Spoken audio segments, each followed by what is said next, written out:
হ্যাঁ আব্বু, এই যে আমি আসলাম মাত্র বাস স্ট্যান্ডে। আরে দেরি কই করছি, এখনো তো 15-20 মিনিট বাকি বাস আসতে। আরে তোমরা টেনশন করো না তো। হ্যাঁ তোমারে বলছে 30 মিনিট আগে এসে বাস দাঁড়ায় থাকে। আমি বাস স্ট্যান্ডে, আমি জানি না।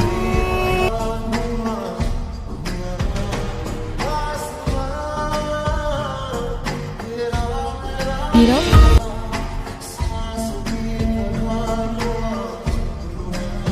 আচ্ছা আব্বু তুমি টেনশন করো না, আমি বাসে উঠে তোমারে জানাচ্ছি।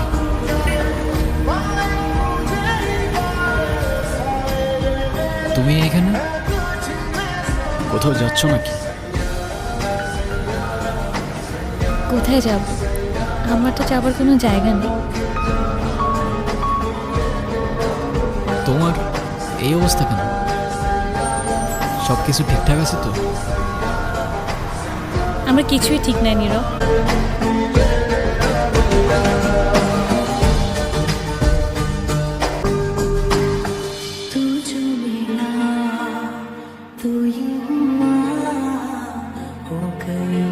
ওই রনি আমার লাইফটা একদম শেষ করে দিছে।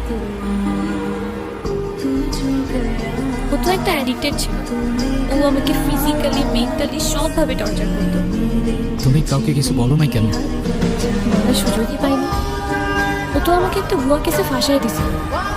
ওর জন্য আমি আমার লাইফ, আমার ফ্যামিলি সব কিছু হারিয়েছি।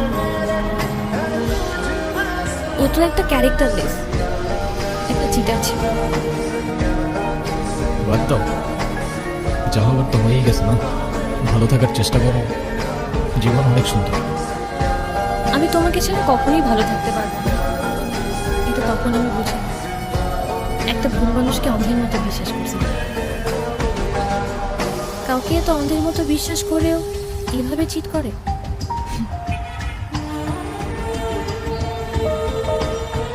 দুনিয়াটা কি আজব, তাই না? বিশ্বস্ততার এই দামটা কেইবার বোঝে। আজকাল তো চিটাররাও চিট করে লয়ালিটি খোঁজে। এই নাও চকলেট। এই তোমার এই চকলেট কিনতে এতক্ষণ লাগে? মামা কই? আরে খুঁজেই তো পাচ্ছিলাম না, আর মামা তো বাসায় চলে গেছে।